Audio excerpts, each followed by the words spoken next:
Ariane, can you maybe just monitor people who raise their hands if they have any questions already? I am monitoring that. I think the person who raised their hand immediately put it down. So okay, cool. Yeah, but everyone just feel free to ask any questions using the Q&A feature, and I will be keeping track of that. And raise your hand if you think you have to ask something right now, and then we can probably try answering that. So yeah. Okay, cool, perfect. Hi everybody, and welcome to our first webinar of this Access Academy series. We're really excited for you to be here with us today.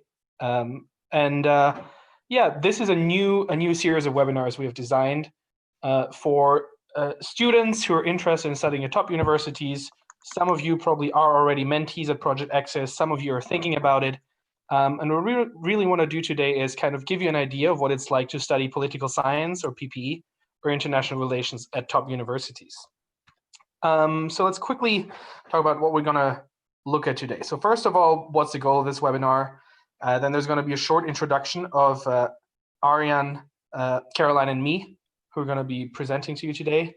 Then we're going to talk a little bit about why political science is interesting, or why we think political science is very interesting.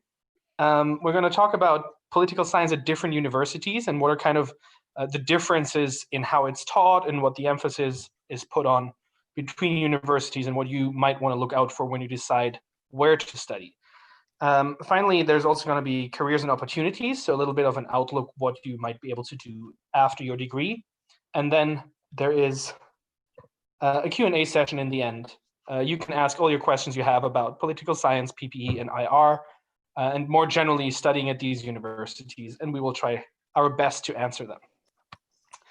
All right, so what's the goal of this webinar? I think that there are basically three main goals of this webinar. First of all, we want to figure out whether political science is for you. I think political science is a subject where it's not always quite clear what it is exactly. I'm sure you're all very interested, you read a lot of news, you know a lot about politics, but political science really tries to get at something very specific. So we want to figure out today with you, what is political science, what kind of topics will you study, and whether you think you're interested in that. The second question is, where can you study political science? And to be honest, the easy answer is almost everywhere. Almost all top universities offer political science. So it's really important that you really choose the degree that's right for you. And we want to give you some guidelines on what you should look out for when making your choice. And then finally, what happens after political science? What are kind of the career and further study options that you will have? Because don't worry, it's not limited to politics. You don't all have to become politicians if you study political science. There's really a large variety of things you can do afterwards. And we want to give you a little bit of a teaser of what's possible. And then, of course, any additional questions you have about political science, PPE, and international relations, we'll answer them. Also to quickly point out, this webinar is about political science, PPE, and IR, and they're all very related, but PPE kind of includes also this philosophy and the economics part. So I just quickly want to talk about how political science fits within PPE. So when we think about philosophy, politics, and economics, the first section is the philosophy. And the philosophy is the why. Why should we do certain things? Why do we want certain outcomes? And a very concrete example here that I like is the question, why is there a human right to health? And what does this right entail? So we might think about the question, is every human being allowed to be healthy, or do human beings have the right to be healthy? And what does it mean? Does it mean there has to be procedural fairness? So everybody has to have the same access to healthcare? Or does it mean that governments have to make sure that everybody is actually healthy and governments are responsible for this? These are all very philosophical questions that need to be answered as a basis of political science. And that's why philosophy and political science are so closely connected, because philosophy, the why, really is the basis for what we then want to implement. The next one is politics and the how. So once we have decided why we want to do certain things, we need to figure out how can we do them, and how can political systems produce the policies that can promote the right to health, sticking with the health example. So this is really the core we'll be focusing on today. And then finally, there's the economics, which is the what. So what kind of policies can be implemented to grant the right to health? And I think this really nicely shows how PPE spans across these three disciplines and how intertwined these disciplines are. And together we can answer the why, the how, and the what. And we might even figure out how to guarantee a human right to health, what policies to implement, and how to do that. But yeah, so today's focus will be about politics, so the middle section. We will talk a little bit about political philosophy today. If you're really interested in the economics part, please make sure to join our webinar on the 11th of June, which will be more heavily focused on economics. We will not really talk much about economics today. Today, we're talking more about the political science side of things. All right, so quick introduction. Who are we? My name is Max. I'm originally from Austria, and I did my undergrad at University College London in PPE. And right now I'm finishing my studies in behavioral and decision sciences at UPenn. Next up, we have Caroline. Yeah, hi, I'm Caroline. I'm originally from Denmark. I just finished my first year at King's College London, where I study international relations and war studies. Yeah, that's me. And Aryan. Hello, I'm Aryan. I'm from Delhi, India, and I study PPE at Warwick. And yeah, I just finished my first year as well. All right, cool. If you have any other questions about us and what we do now, like, I mean, Ariane and Caroline are still studying, but also for me, like in terms of careers afterwards, these are all things we can answer in more detail afterwards as well. But let's jump right into it. Why do we think that political science is cool? Why did we decide to study it? And I just quickly want to start with why political science was interesting to study in 2016. And that's when I started studying PP. And I remember in one of my very first lectures, the professor pulled up two pictures. The first one was something like this and showed Trump versus Hillary. And the other one was this one, the results of the Brexit vote. And he said, this is really the most exciting time to study political science ever. There is so much happening in the world that we can study, and it's truly remarkable that you chose to study political science at this time. And I thought that was pretty cool. And it turns out there were a lot of interesting topics going on in 2016. But when you think about it, in 2020 is not that much different. There's still a lot of interesting stuff going on. For example, with the coronavirus we're facing right now, there are a lot of new questions around what does freedom mean and what are governments actually allowed to do? Are they allowed to lock us up in our places? How does social distancing work, and how can society continue in a global emergency like this one? Of course, the year started off with some international tensions between the US and Iran. So it's not like there's no danger of war in the world anymore. This is all still happening at the same time as well. Then, of course, finally, Brexit has been concluded, if you want, and by the end of the year, the UK will have completely left. But already you can see a lot of maps not showing the UK as a part of Europe anymore. So the geopolitical landscape is constantly evolving still in 2020. Yeah, a little meme from China. Again, like there are a lot of questions about personal freedom and kind of privacy and what is the government allowed to take from us and versus not allowed to take from us. Again, these boys are still here. We're facing another election in the US. And then there are so many other topics. For example, climate change, which is now much higher on the political agenda than it was 4 years ago, with mass protests around the world. And these are all topics that in political science we will have to think about at some point, and we will have to solve at some point. And then finally, very recent, something we can't ignore, obviously, as political scientists, are the racial tensions and the discrimination that's going on in the US at the moment. And as we can see right now, this can lead to situations that are similar to civil wars. And so from a political science perspective, this is super interesting to study. And if you ask me for my opinion, I don't feel like these topics are getting less and less. On the contrary, I think it's getting more and more interesting to study political science.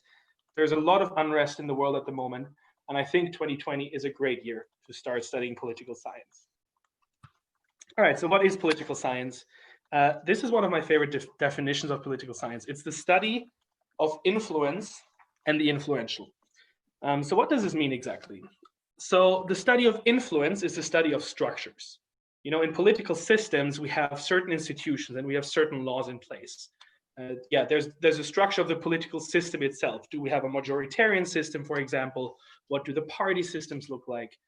But then there are also within society certain structures that matter. For example, inequality, discrimination of any sort. And these are kind of the structures that we're interested in study that determine the level of influence that different influential people can have. So influential, those are the people and groups that determine politics. On the one hand, we have the voters or citizens. In democracies, we expect that all the power basically comes from the voters. And we can look at how true this actually is, or what kind of the philosophical ramifications of that are. But then there are also politicians and parties that play an important role. Other interest groups, for example, when we think about lobbying, different socioeconomic classes. But then, of course, when we think about not just single states within each other, but also the global system, nation states in itself, so the different countries are very influential groups. They're actors on the international stage. And so these are the kind of two things we can study, the influence and the influential. And what are we interested in? We're interested in political outcomes. So by studying the structures and the people and groups in politics, we want to explain political outcomes. And these political outcomes can be stuff like peace and war. Why are some countries more peaceful? Why are some countries constantly at war?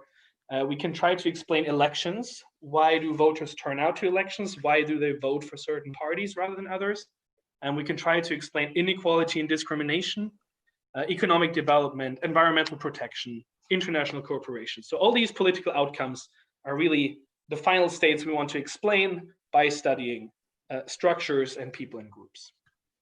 And so political science has a lot of foundations. It draws upon a lot of different fields. I'd say most importantly, the three in the middle here, psychology, economics, and philosophy, because there's really a lot of from these subjects that goes into political science. And then political science has kind of, I'd say, three different levels. The first one is a highly theoretical level. And so this is political philosophy or political theory, which is a little bit different from political science because it's not that much interested in the outcomes, but it's rather interested, as we explained in the beginning, about the why and the should and why certain things should happen rather than why are they happening. And so if you study political theory, there are a couple of core questions that you will probably answer. And I don't want to go into great detail here, but I just want to give you a little bit of an idea what you might be studying if you decide to study political science. For example, a question you might ask is, why should there even be a state, and what gives some people the right to rule over others? Shouldn't there be complete anarchy, for example? We can ask what the limits of these governments should be. Interesting topics here are, for example, torture and punishment. What purpose does punishment even have? Why do we send people to prison? And then, of course, stuff like freedom of speech, which is very often used by different groups as a justification for what they do, but also the freedom of speech might have certain limits. Then something we can think about is nationalism and whether nationalism can be justified. Are there any ethical foundations of immigration? Also, kind of the form of government, because something that a lot of political theorists have been concerned with for a lot of time is how can we protect minorities? So yeah, when you think about it, like a big country with loads of different ethnicities in it, loads of different classes, how can we make sure that all the people are equally treated? And what form of government should we have that ensures that no minority is mistreated? And then finally, the distribution of resources. So wealth, income, how unequal should societies be? And are there any ethical justifications for believing they should be completely equal, or equality doesn't matter as much? Also questions of how private property can be justified. So yeah, these are just some of the core questions in political theory that you might be exposed to. So moving on, we're getting kind of to the core of political science. And this is kind of between theoretical and applied. There's a big part that is called comparative politics, together with area studies. And so in comparative politics, as it says, it's about comparing different countries and different systems. But then again, you also have single country studies. So you might also look at, for example, America alone and study American politics, because there's also a lot to be learned from these single countries. Then there's a big field that's called public policy. Public policy is basically asking, how do we get to the laws we have, and how is policy actually made? So we're thinking here about the people, the politicians, the bureaucracy. What are kind of the mechanisms through which we arrive at public policy? Then there's a subfield called political economy. political economy is a lot about the economic outcomes and economic policies in different countries. So why are some countries more redistributive than others? Why do they give more money back to their citizens? Why do countries have different tax systems? Why are there different kind of fiscal and monetary policies in place? And one of the most important questions here is also, how can we actually explain the economic growth of countries over time? Another field is international relations. And so that's kind of different from comparative politics now, because international relations is more about the international stage and how do different states interact with each other. And finally, there's this field of political methodology that looks at the different scientific methods and research methods we are using. So let me quickly go through some of the core questions in comparative politics, just to get an idea again what you might be studying here. We might be looking at differences in institutions. So we might have different voting systems, we might have different constitutions, and all of these things might influence the political outcomes we're interested in. We can study differences between democratic states and autocratic states. And another very interesting question is, how can autocratic states actually be democratized? What are kind of the necessary foundations for democracy? And how can we get a lot of developing countries to reach that stage and become democracies, if we believe that democracy is the appropriate form of government? Something that I also find very interesting is political cultures and values. So this can be about protest movements, this can be about citizen duties. How do people feel about their role in the political system, and how does this shape the political outcomes we're looking at? We can look at differences in party systems and influence groups and how they differ between political systems. So obviously, when we think about the US with two very big and dominant parties versus the traditional European multi-party system, we can see very different political outcomes here. And maybe a lot of it can be explained by these different party systems. And finally, we try to look at single country experiences to kind of understand political patterns. All right, and I don't want to lose too much time here. We can go back to this in the Q&A section if you're interested, but I'm going to skip the core questions for these two and go to international relations. Because basically, public policy and political economy are kind of subfields in comparative politics. And as I said, public policy is more about the question, how do we arrive at policies? Whereas political economy is kind of the question, why do certain states have certain economic policies, and what kind of economic outcomes does this lead to? So let's think about international relations. International relations, kind of the study between different, of the relationships between different states. And so one of the core questions is obviously, how can we explain these relationships? What role does power between nation states play? But then also there's not just nation states as the units, but we can also think about it kind of international society. You know, in a globalized world, we kind of have something that binds us all together across the world. And what role does this international society play? And when we think about this, we might also think about international organizations. We might think about transnational groups. So these might be ethnic groups that live in different countries, but that kind of bind them together. And how do they really shape the relationship between countries on the international stage? Of course, related to international relations is also war. And we can look at how war has changed over the years and kind of what different alternatives to war exist today. So it might be less typical that countries actually go to war with each other anymore, but there might be other things in place of these wars that might shape power dynamics. A very interesting subfield is also something that's called international political economy, which looks at how are kind of the patterns of trade changing in the world and what can drive these trade patterns. And on the one hand, we have domestic forces, you know, so what people want from their governments, that can shape trade patterns. But then also the state level can shape trade patterns. Sorry. So geographical reasons, because some countries are better located than others, for example, might shape trade patterns. We can think about international finance and what international finance means for the autonomy of states, because, you know, if we're dependent on the international financial system, states might have less power to actually do what they want to do. And finally, there's this big field of kind of security and peace studies, and really ask the question, How can we build peace in societies?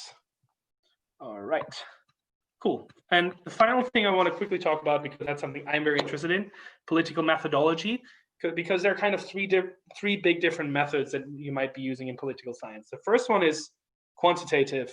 So this is about numerical data. And the core question here is, how can we find causal relationships rather than correlations? So how can we be sure that event A caused event B? And so if you focus on this, you will do a lot of statistics, you will do a lot of programming, and it's really very interesting. You feel like you get a very scientific approach. But then there are also two other methodologies. First of all, qualitative. So that's about non-numerical data. A lot of interviews, a lot of observations, a lot of working with language, for example. And one of the core questions here is kind of how can we have convincing conclusions from this observational evidence? And then finally, related to political theory, the normative side of things. Can we define any normative standards against we can benchmark the political outcomes we see? All right, I'm going to hand it over now to Caroline to talk a little bit about political science at different universities. But then again, if you have any more questions about kind of these different subfields, please ask us in the Q&A. Caroline, please.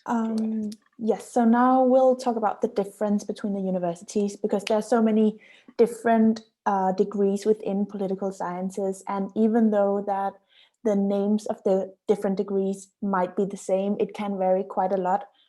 As Max just walked you through, there are so many different elements and so many different areas where you can kind of develop your expertise. So this is what we kind of want to talk to you about for the next couple of minutes. Yes, so first you should take a look at what the course itself offers.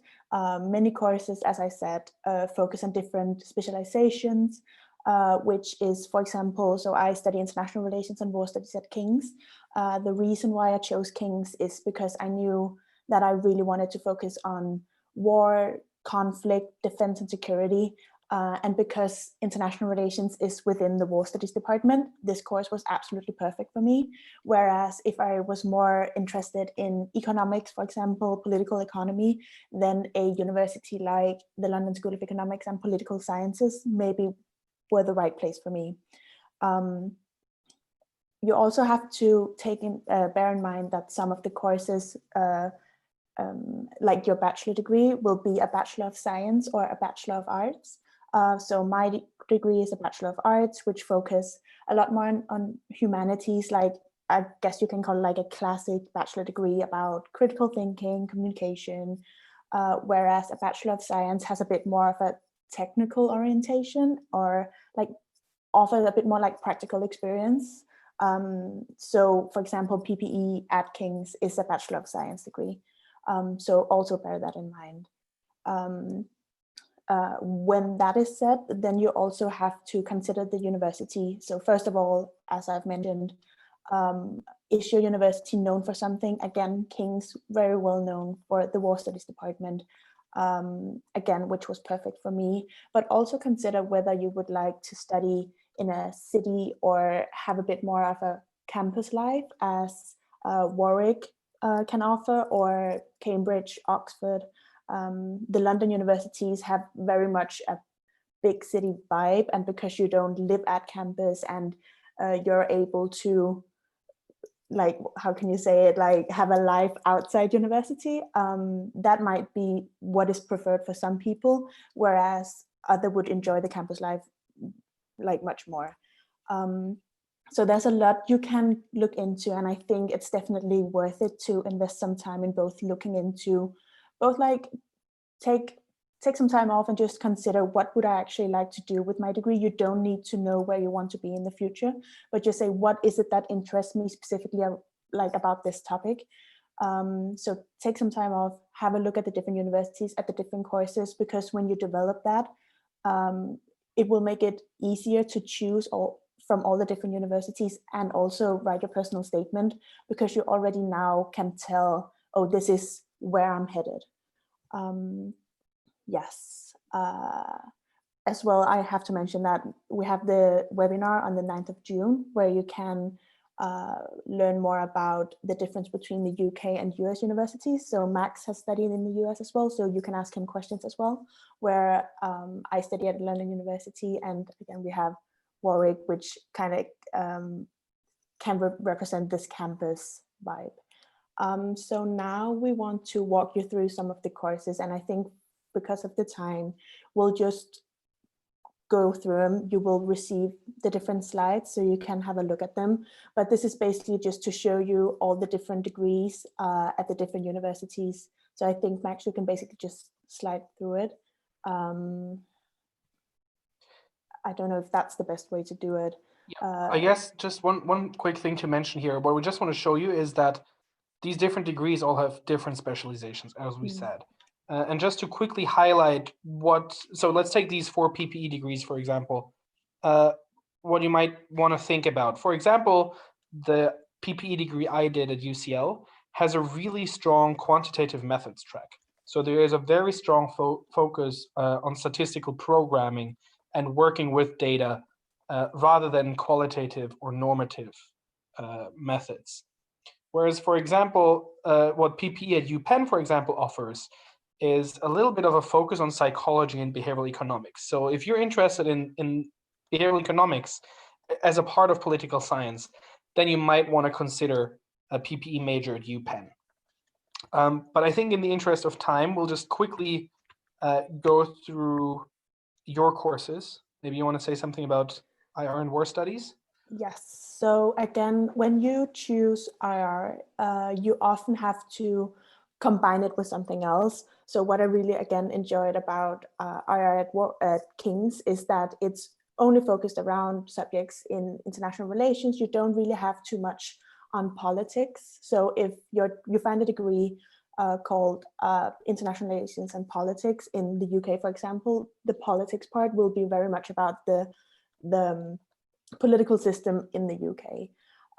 And I know the degree at HSPS at Cambridge, Human, Social and Political Sciences, you also start with a broad range of topics, so both within political sciences, sociology and social anthropology, where you kind of then specialize within your 3 years. But if you don't enjoy one of these subjects, you might want to specialize either way and have to look at another university. You can also see PPE at Warwick. And you want to say something about it? Yeah.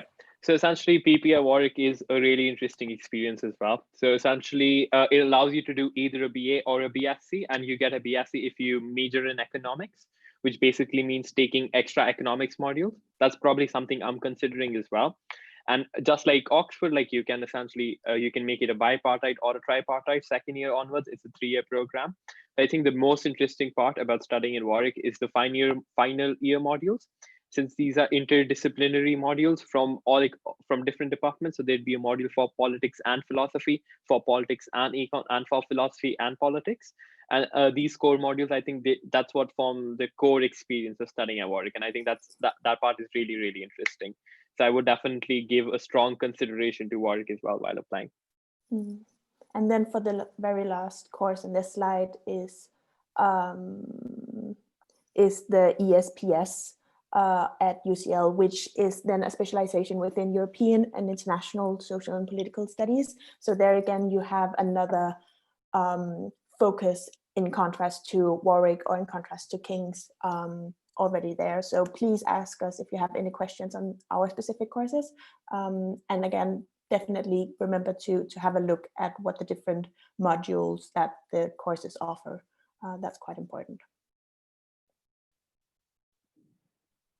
Yes, so what you can expect from studying a political science degree is that you don't have too many contact hours. So it will often be between 10 and 15 contact hours per week, where you're either in a lecture or a seminar.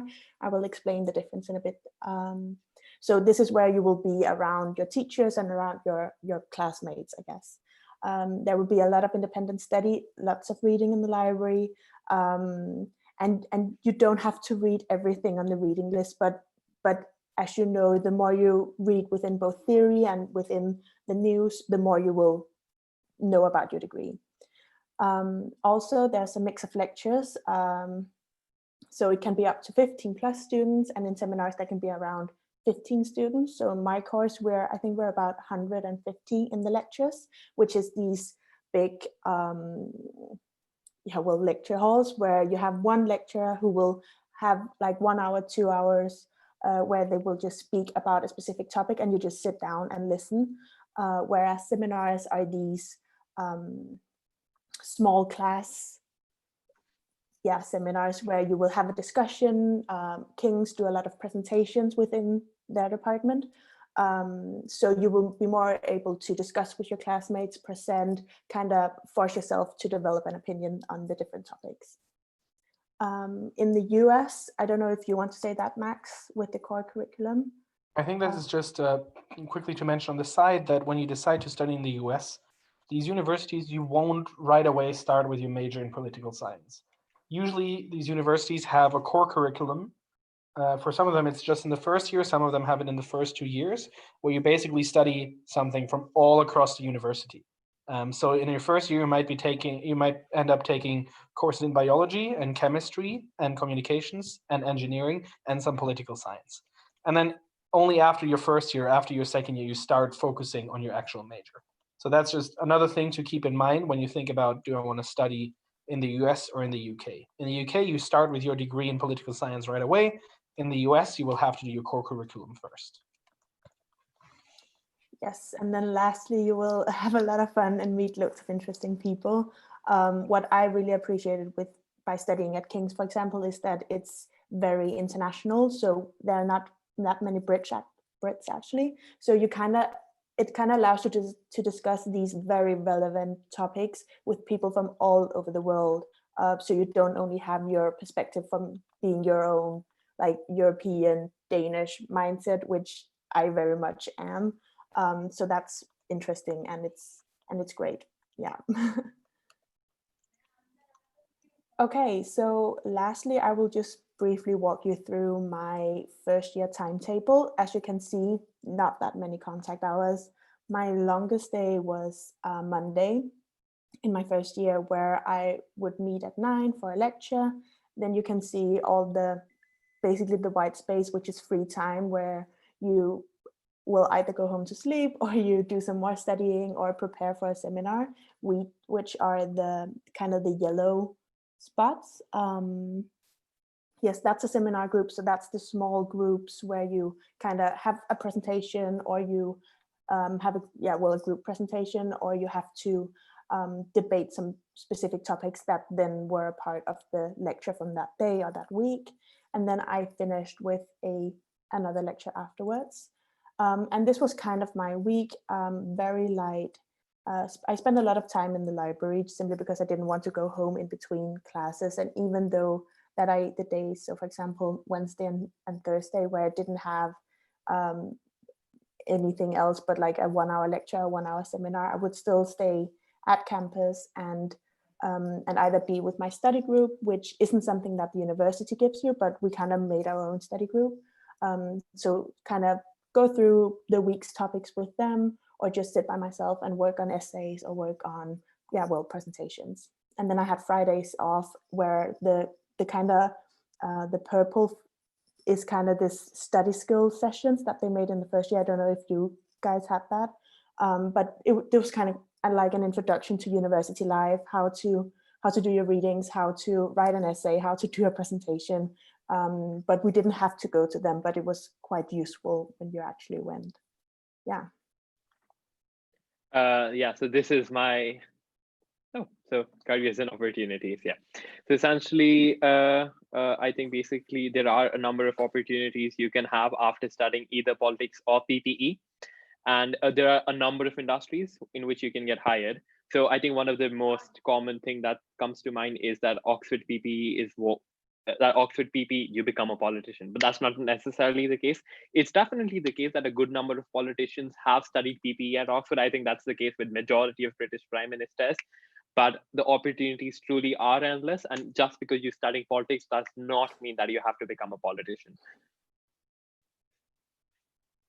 So what are the kind of skills, and like what can you basically learn from studying politics? So it will basically give you skills such as analytical thinking. So how do you structure your thoughts? How do you approach new challenges?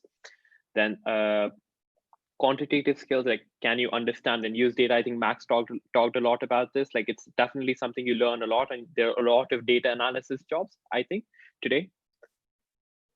Research skills, again, extremely important. Can you investigate new problems in a thorough way? We will be talking about how these reflect particular degrees as well. Communication skills, of course, can you communicate your ideas to different audiences? Something that Max, I, and Caroline are trying right now.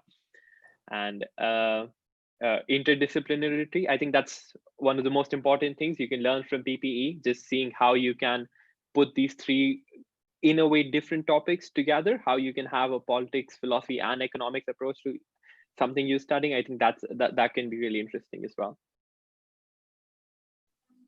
And do you not believe us?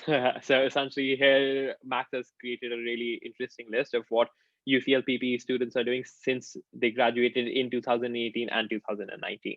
So let's just go over some of the possible courses. So yeah, so essentially the first thing that comes to mind is obviously politics. So there are a lot of people working in politics, civil service, and public policy. So for example, there's someone working as a public policy officer at the UK Foreign and Commonwealth Office, someone working as an intern at the German embassy in Kiev, and an academic advisor for a German politician. I think this is definitely one of the most interesting areas you can work on, especially if you're interested in politics. So that is definitely something to keep in mind. Journalism, so freelance business and technology reporter at Decrypt, country editor. So I think for journalism, I think this is one of the most interesting areas you can go into. I've actually had an editorial internship in journalism myself. And I think studying something like PPE can be extremely helpful here, because as a journalist, you would not have a very specific beat. You would not exclusively be covering politics, or you would not exclusively be covering economics, but you would be covering these in an interdisciplinary manner, and definitely having an overall understanding of how the systems work. I think that helps a lot. Consulting, professional services, law. So this is when we are not directly related to those degrees. This is where I think it gets a bit more interesting, and this is where skills such as analytical skills, such as research skills, I think come directly into play. So for example, management consultancy at McKinsey, BCG, and these are like the biggest consultancies you can work for.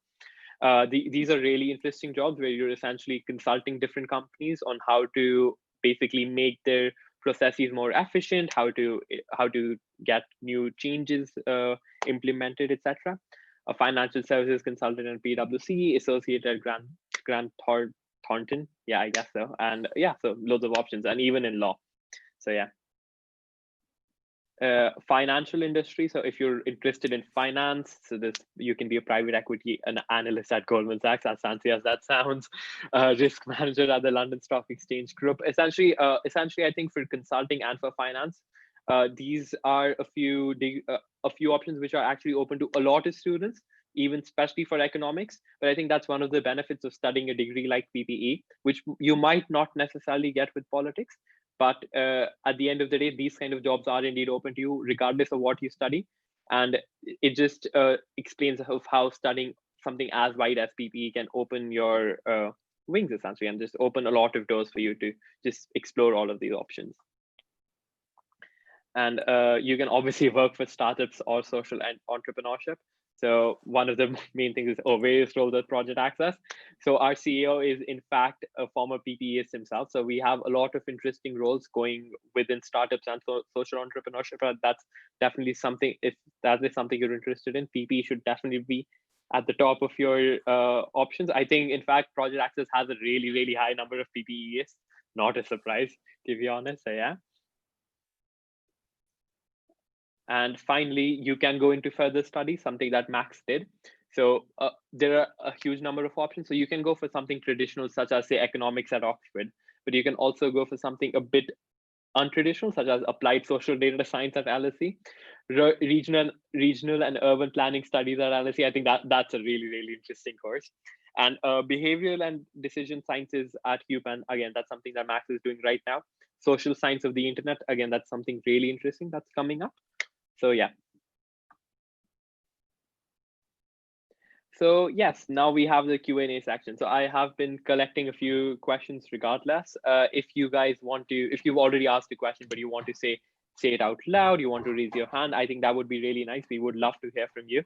Well, I think just one question that I've got right now, is this webinar being recorded? It is being recorded and you can see it on YouTube. It's on YouTube live right now and it should be available later on as well. Do we have any other questions, people who want to just raise their hand and ask something? So one of the questions we've gotten a number of times is, do we have any contact information? So we will be sharing our contact information. At the end, we will be sharing our project access emails where you can reach out to us. If you're interested in, say, specific areas of how to go about writing your personal statement, for example, I think that's a really interesting question. We can talk a little bit about, the three of us can maybe talk a little bit about how we structured our personal statements. So for me, it was definitely, I had studied politics and economics before. I hadn't studied philosophy.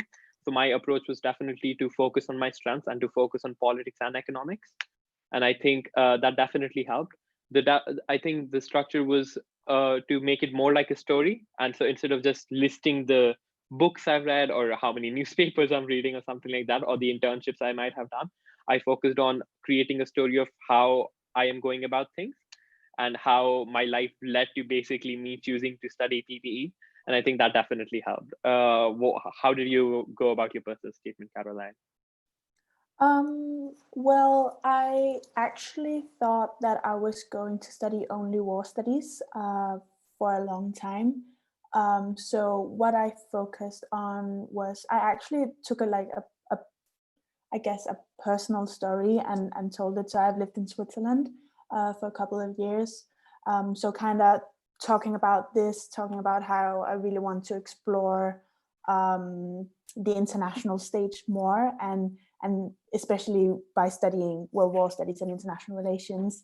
And then I focused quite a lot on some seminars that we've been to through my, I guess, A-levels, Danish A-levels, which was at the Danish Academy of Defense. So it was a lot about personal experience and then what this has led me to study myself. So the books that I've been reading, what I've been thinking about. I think a really good thing is always to show some thoughts, because obviously you shouldn't be an expert within this field because that's why you want to study it. But definitely like ask some questions throughout your personal statement, being like showing what kind of reflections you've been doing. And for me, that was around security and defense policies. Yeah. That's really interesting. And Max, do you have any insights on writing personal statements? Personal statement. It's been a long time for me since I wrote that. Yeah, I think that it really helps to know kind of what the university is about. So I also saw this question, one of you asked about whether you should include which modules you want to take when you're at the university. And I think it's always good to have a relatively precise idea of what you want to do. You know, if you can convince the university that you're really passionate about this topic, and you know why you're passionate about it, and you know where you want to go with it, and kind of how you want to use it in your future career and the rest of your lives. If you can bring this across very convincingly, I think this is kind of the best strategy for your personal statements. Yeah, and quite generally, they should obviously include a section about why you're motivated to study this. Also, this like political science. Also very important to tell the university why you want to study it at that university specifically and not just anywhere else. As I said, almost every university has a political science degree. Why do you want to study at this university? But then also don't be too shy to talk about your own skills. If you've done something cool, if you volunteered somewhere, if you've worked somewhere, if you've been editor of a school newspaper, whatever, anything cool you've done where you were able to demonstrate that you can be a good student, definitely include it. Yeah, for sure. Just to hammer on to what Max said, and just to maybe counter him a bit, for me, one of the reasons I chose PPE was because I was indecisive. I did not know what I wanted to study. I knew that PPE was roughly what I was interested in, but I think that's one of the things about PPE that I like so much, is that essentially I have the choice of just choosing different modules, just going about it in a way that I can explore the options I have in front of me. And then from second year onwards, I can make a choice that, oh, maybe this specific part of the degree is not something that interests me that much, and maybe I can focus on different parts. And I think as you further progress on your studies, it will be much clearer to you what you want to study. And I think, just one quick thing.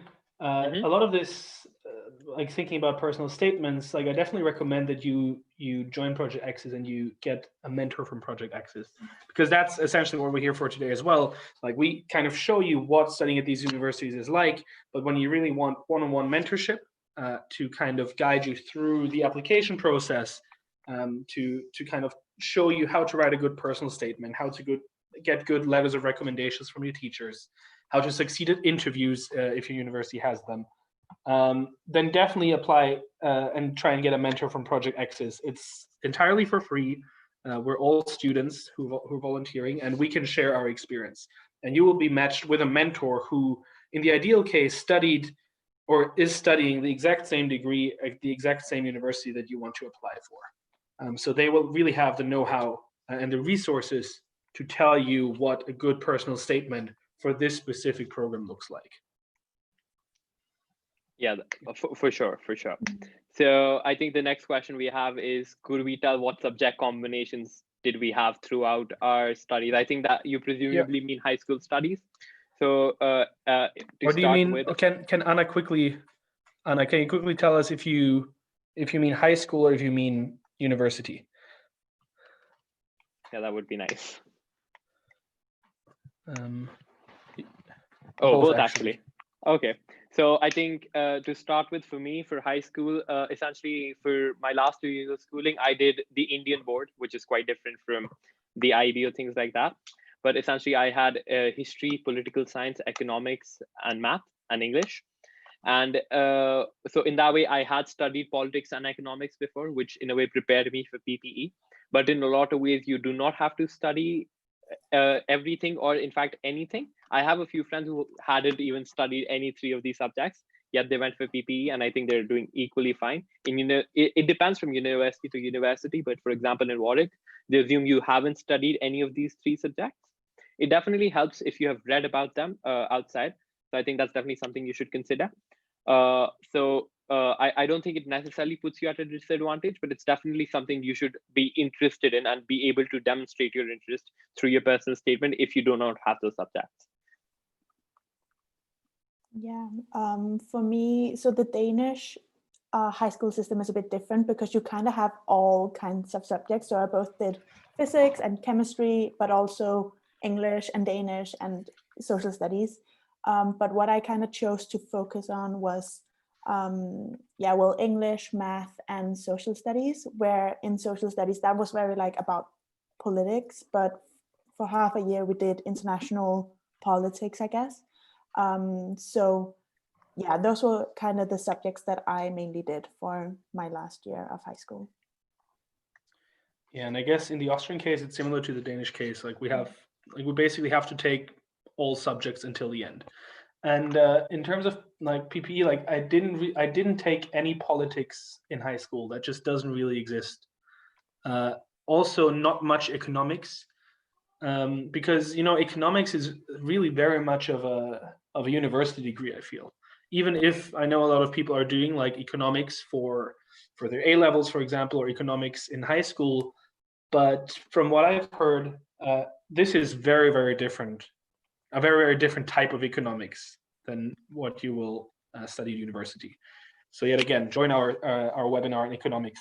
But yeah, so generally in high school, I wasn't really prepared for my PPE degree. And to be honest, I applied because I liked the topics, sounded interesting.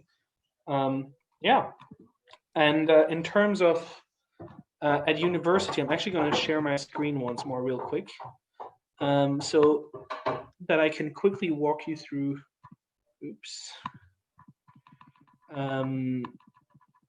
what kind of subject combinations I was studying. Here we go.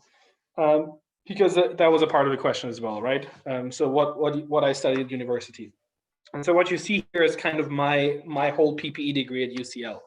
And so in your first year, what you will have is a lot of introduction classes. So I had a big class, Introduction to Political Science, where you basically start with a lot of the foundations, from coming from history and sociology, but then also some economics and rational choice theory, basically like a lot of different topics that kind of build the foundation for political science. Then there was also, since it's PPE, there was a big economics class, kind of introduction to econ.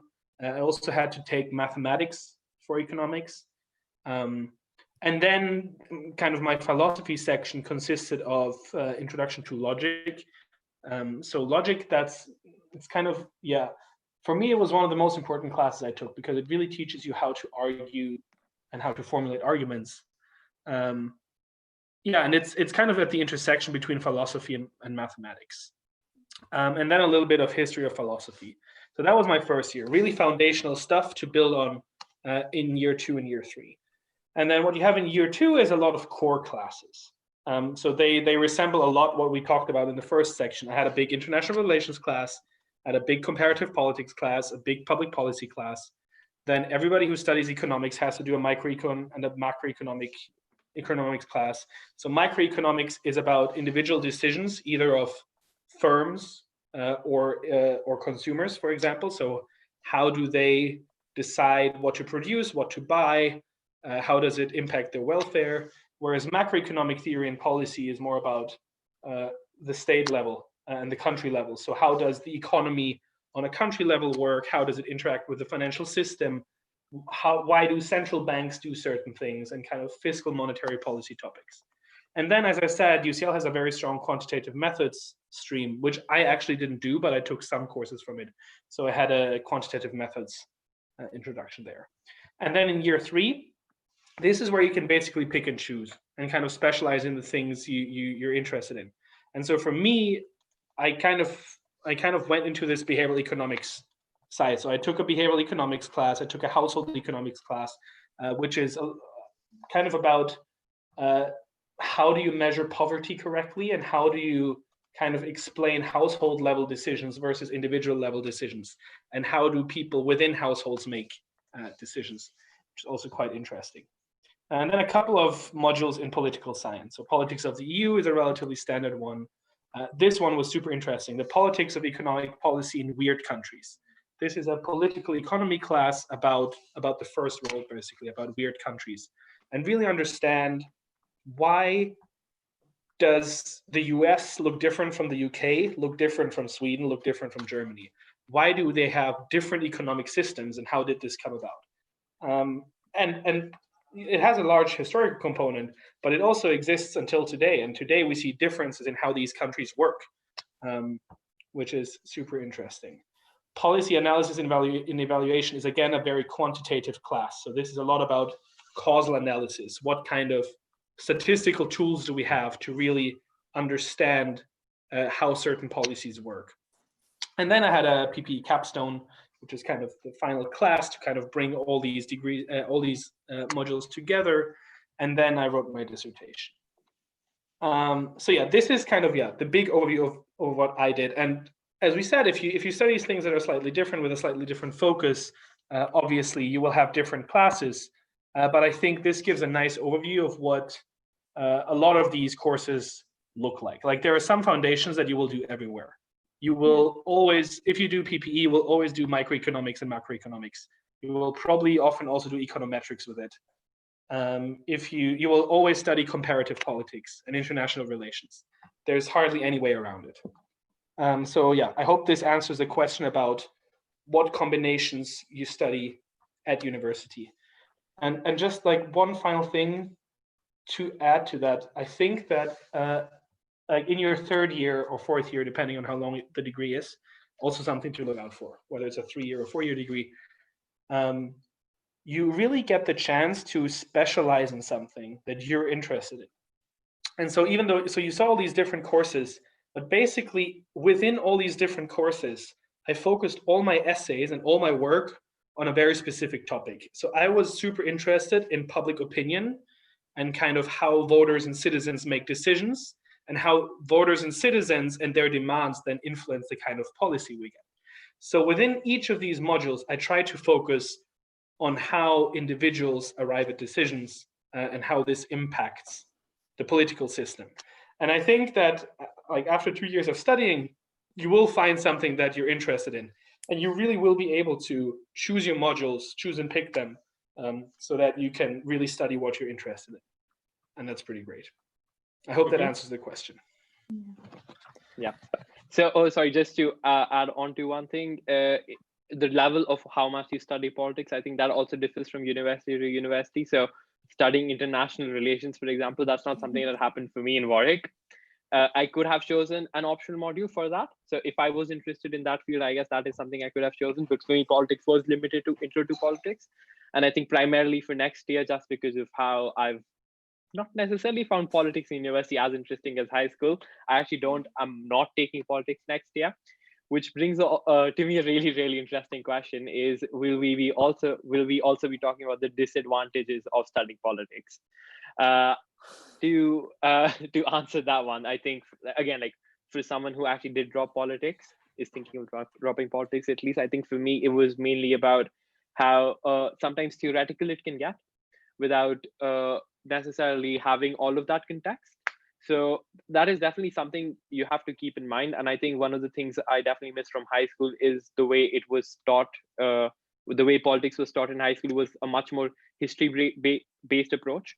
So maybe if I was specifically more interested in studying politics, maybe I could have taken more history modules in university, for example. I know a course exists called History and Politics, both in Oxford and in Warwick, which is a really interesting course as well, if that is something you're specifically interested in. But I think you should be aware of how much theoretical I think everything can get. And I think that's one of the reasons why I push myself more towards taking philosophy and economics. Do the two of you have anything to add here? I think so. I'm trying to combine this with another question that we got, is whether we feel inspired and motivated. I think this was specifically for international relations. And I think for me, what happened is that, so first year is very much a foundation year. You kind of get an introduction to the international system through history, economics, law, politics, social sciences.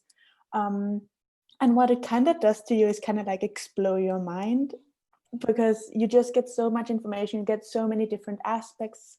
You get like what you think is the right answer, maybe for a historical period or like a political challenge or issue. You really get to explore that in depth, and especially by, as I also mentioned, with having so many cultures and national backgrounds. That's super interesting, but it also, like, you get really overwhelmed, but I think that's quite healthy as well. So you don't live in a small bubble, being a white girl from Denmark. But get ready to be overwhelmed. But I really enjoy it, and I wouldn't choose politics away from my course, because that's basically the essence of it. Yeah, and just for me, real quick, there are obviously disadvantages to every course, and I kind of agree with Arjan that sometimes political science can be slightly too theoretical. But then again, I think at most universities you really have the chance to pick and choose. And what I did was I just chose very quantitative subjects. So where I basically had worked with data in almost every essay in my third year, with a different data set, and I was able to explore things myself. So I think that if the kind of political science department is big enough and you have enough options, that you can figure out what you're interested in and really study that. And so for me, when I started my first year, just final thing I want to say, when I started my first year, I was 100% sure that I would drop politics after my first year, because I was very interested in philosophy and economics. But after my first year, I loved political science so much that I chose to drop philosophy.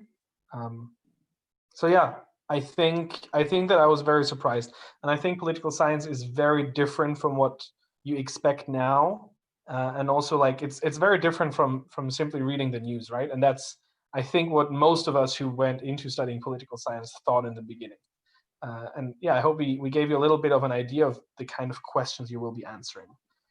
I think but yeah, that's exactly what I was thinking as well, because I went for the exactly opposite approach, where I was expecting to drop philosophy just because I had studied politics before and found it really interesting, and I just went the other way around. But I think that's one of the beauties of studying PPE, I guess, that you just have that kind of freedom and you are allowed to make those choices later on. yeah. I think, yeah. So the next two questions we have, both from Hannah, which are the first one is, during your studies at university, are you actively encouraged to get involved in organizations where you could use the knowledge you have gained whilst you're studying? So I think, yeah, this is a really interesting one. And I think one of the best examples of this is Project Access itself. So all three of us are studying in university right now. I'm still in my first year. Caroline is still in her first year. So you definitely do get a lot of opportunities to just work at different places. You can already start applying for internships. So for example, if you're specifically interested in journalism, applying for writing for the student newspaper can be extremely helpful. Like I started writing for the student newspaper as well. I think can be really rewarding. And other than that, there are countless societies in all universities, and you will have a lot of opportunities to, if you're specifically say interested academically in politics, you will have a lot of opportunities within the politics department, within the politics society, for example.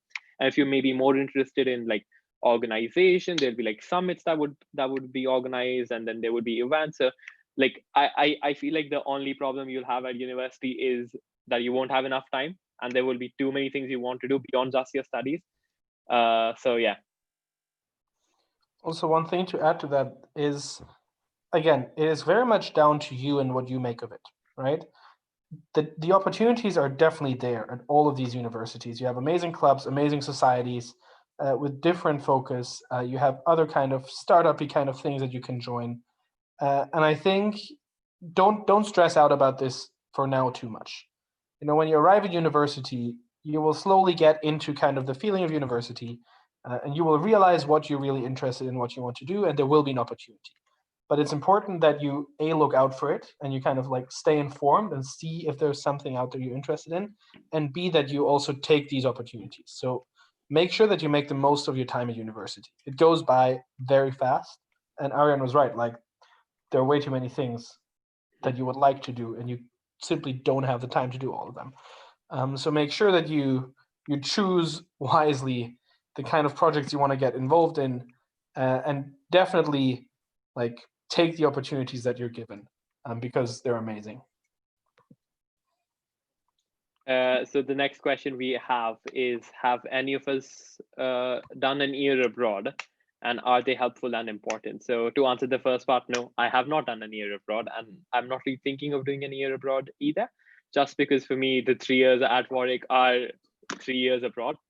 I think on the other hand, I do think they can be helpful and they can be important. So for example, within Warwick, about 10 to 20% of PPEs do end up doing an year abroad, just because Warwick has extensive year abroad options. And if that is something you're interested in, that is definitely something you should start considering just even before you apply to university. It can definitely be a really interesting chance for you to explore different cultures. In Warwick, often it's an additional third year, and then you come back for the fourth year back to Warwick. So it's an additional year which doesn't count against your degree. So it's a really, really nice opportunity to go and I just maybe live somewhere altogether.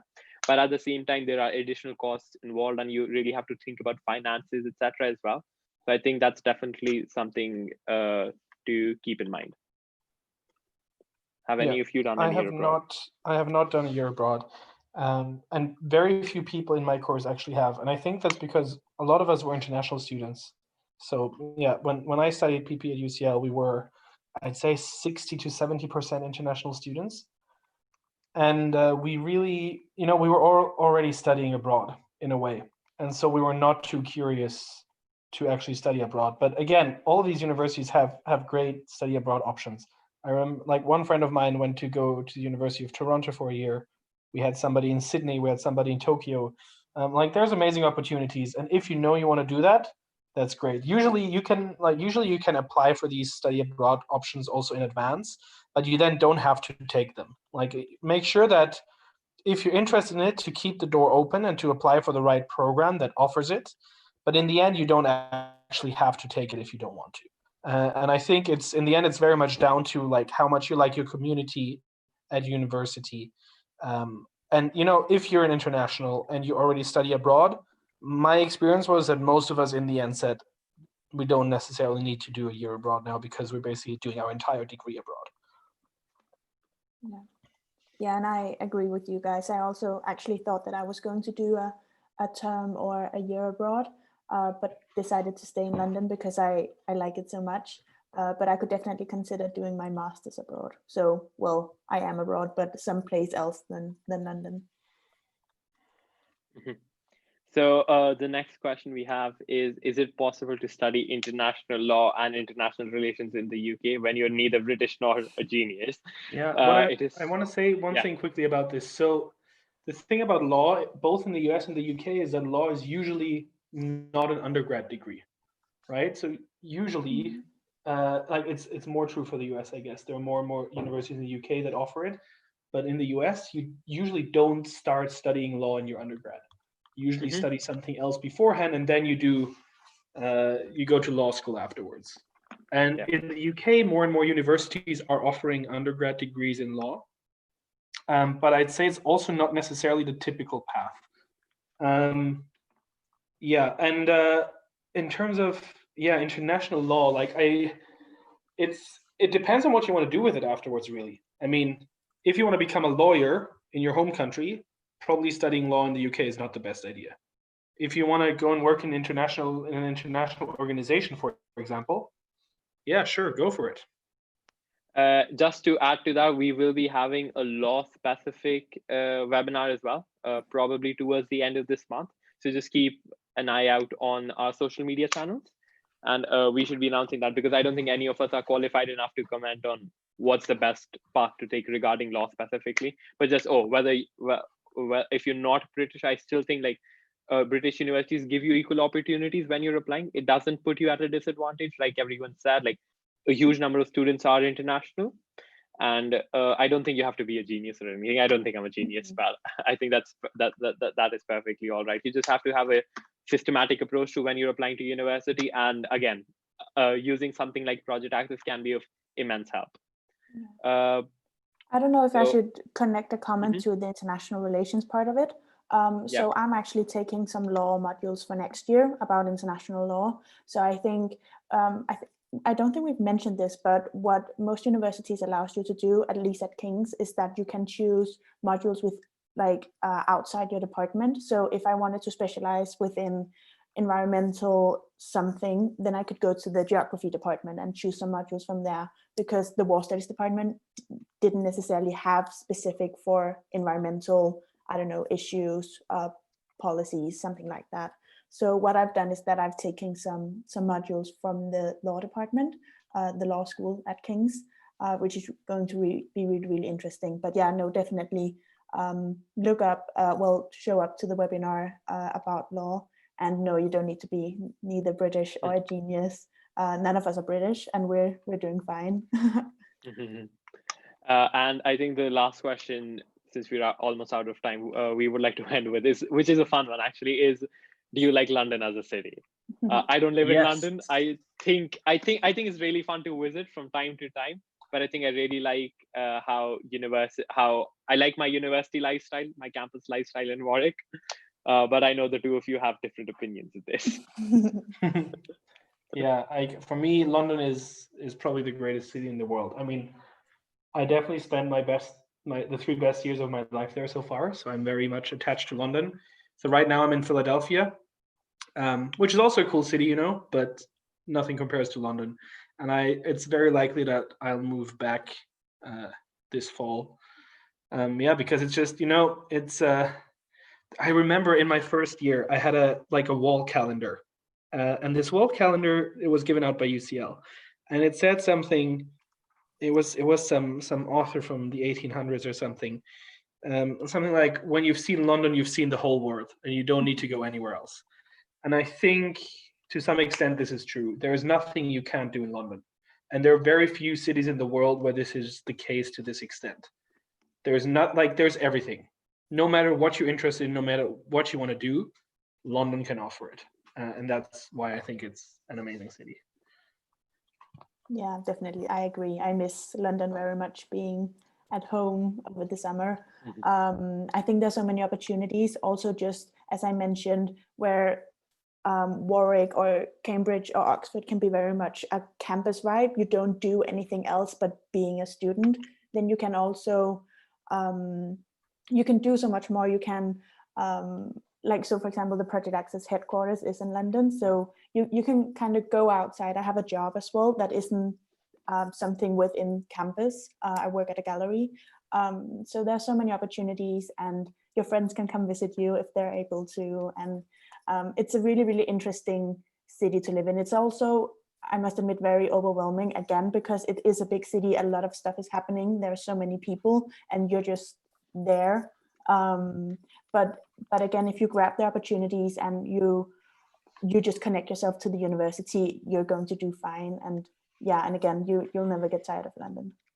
And just to finish this point, there are advantages and disadvantages both ways. For me, London is a 1-hour train ride away, so it's not that big a deal for me, I guess. But we will be covering more of this when we do UK and US comparison, and specifically UK in depth, so you can understand a bit more about the differences between, say, having a campus life versus not having a campus life. So I definitely recommend you signing up for those webinars as well. Maybe Tu and Max, can you maybe show us the slide where we have our contact information? That's because we've had so many people asking Yes, through our emails. absolutely. If I find my share screen function, 1 second. And if you have any specific questions for any of us, so for example, for international relations, please just write us an email, and then we can try to answer your questions and help you. Yes, that's what we're here for. Yeah, here we go. So if you have any questions more specifically about kind of like the upcoming webinars and this kind of stuff, but also how you can apply as mentees if you have not done it yet, would be good to get in touch with Malin. She's kind of the head of the Access Academy. And then you also have Caroline, Ariane, and my email address. Slides with you. And if you have any more questions about political science, don't hesitate to contact us. Yeah, we really hope that this was a nice teaser and that you kind of got a little bit of a taste for political science. Personally, yeah, as I said, I was very surprised when I started university about what political science is, and I definitely fell in love with it. And so I'm always happy to share this a little bit. Yeah, and I hope that for you and your future decisions and what and where to study when it comes to this decision for you, that these webinars are helpful for you, and we hope to see you at some more webinars. And then please apply to Project Access, get a mentor. Would be really great to get more passionate students into top universities, and that's exactly what we're here for. Yeah, thank you so much for your time, guys, and it was great to present to you. And if you have any other questions, just let us know. Thanks. Bye. Bye. Bye-bye.